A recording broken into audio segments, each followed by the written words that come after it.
Hello, my name is Ron Blue, and I'm asked many, many times, what is the Bible's view on generosity? I wrote a book in the late 1990s that was entitled Generous Living, and the thesis of that book was that the only people who really experience financial freedom and financial peace of mind are those who give generously. It's the only way to break the power of money. But when I look at concordance on generosity, one of the verses that jumps out is 1 Chronicles 29, verse 14. It says this, "But who am I and who are my people that we should be able to give as generously as this? For everything comes from you, and we have given you only what comes from your own hand."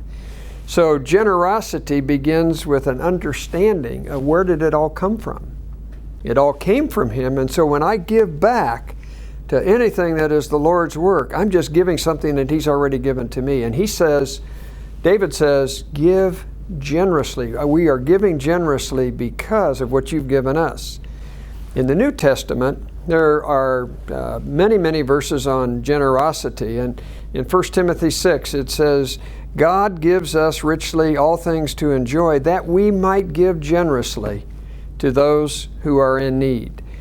We've probably all heard teaching on the verses, he who sows sparingly will also reap sparingly, and he who sows generously will also reap generously.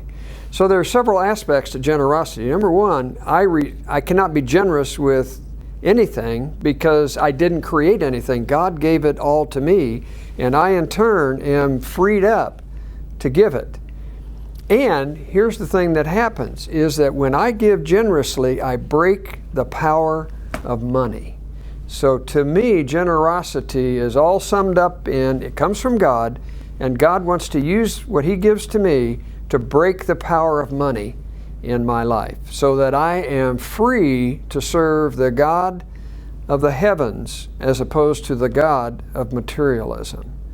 Just some thoughts to think about when it comes to generosity.